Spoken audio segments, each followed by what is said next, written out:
Nani Braganza, Nani Braganza, Nani Braganza, Nani Braganza.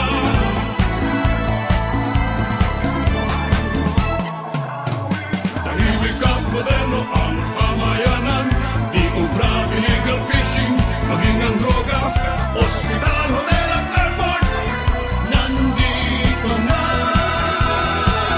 Mga bata, may libreng pagkain pa, edukasyon, world class, abot kaya, may internet, pati si lolo at lola. Pati kultura at turismo, lalagot ang kabuhayan nyo sa tuwid na naman ng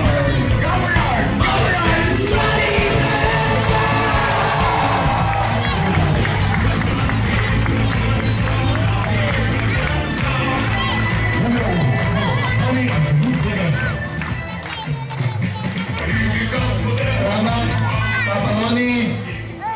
Magandang gabi po sa inyong lahat. Sa magandang bayan po ng Binbalay.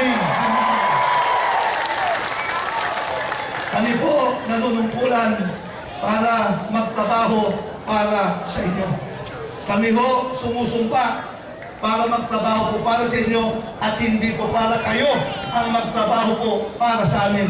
Obligasyon namin ang umikot, magtanong, magkonsulta kung merong paparating na problema o solusyon. Ano po, sa mga problema ho ng Binmalay at ng 2nd District o Pangasinan. Pangasinan muna, hindi Bulsa muna.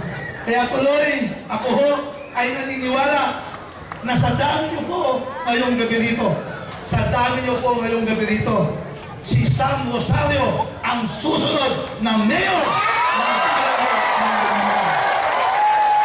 Sa dami niyo po ngayon dito, kung ako rin po ang iboboto niyo ng gobernador, magtutulungan ho kami ni Mayor Rosario. Mag-uusap po kami. Magdadialog po tayo kasama ho yung mga kapitan para hanapin natin ang solusyon sa problema ho ng bayan ng Mindanao.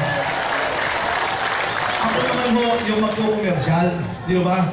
Kasi si Vice Mayor Pete Merera at Michael Jackson na eh. Sinabayan po ni Board Member Merera. Matanong ko lang ho sa inyo, kapakasalita kay Pangasinan dyan.